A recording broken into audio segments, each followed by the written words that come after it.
ये गुंडागर्दी होती है। कांग्रेस ने आज गुंडागर्दी की है।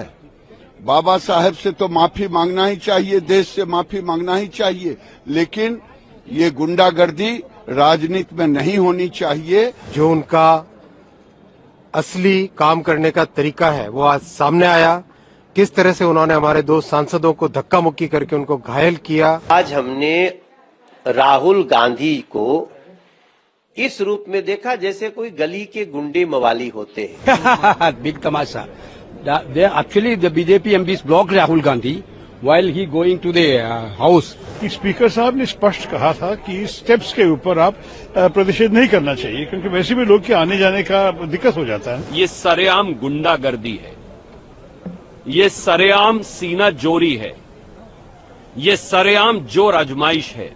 प्रताप सारंगी उड़ीसा के सांसद के साथ जो कांग्रेस के राहुल जी के लोगों ने धक्का मुक्की किया है, वो गिर गए, बेहोश हो गए, और ये गुंडागर्दी होती है। कांग्रेस ने आज गुंडागर्दी की है। बाबा साहेब से तो माफी मांगना ही चाहिए, देश से माफी मांगना ही चाहिए, लेकिन ये गुंडागर्दी राजनीति में नहीं होनी चाहिए। जो किसी बीजेपी के सांसद को आपने धक्का मुक्की कर दिया, प्रताप सारंगी को, छी छी छी छी। उस समय आप भी उस सीढ़ी पे ही मौजूद थे। और क्या, ये दुर्भाग्यपूर्ण है ये घटना। संसद में संविधान पर बहुत ही डिटेल्ड चर्चा हुई और जिस तरह से कांग्रेस के इतिहास को आज पूरे देश के सामने रखा गया, उससे कांग्रेस पूरी तरह से झल्लाई हुई है।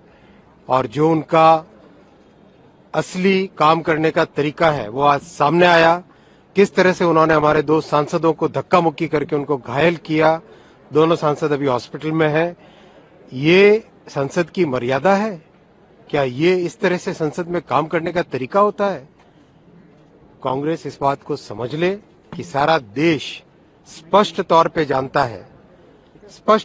जानता है कि कांग्रेस सदा ही हमेशा से बाबा साहेब अम्बेडकर जी का विरोध करती आई, उनका अपमान करती आई है। और आज पूरे देश को ये स्पष्ट तौर पे पता चल गया है कि संसद की मर्यादाओं से भी उनका कोई लगाव नहीं है। आज हमने राहुल गांधी को इस रूप में देखा जैसे कोई गली के गुंडे मवाली होते हैं।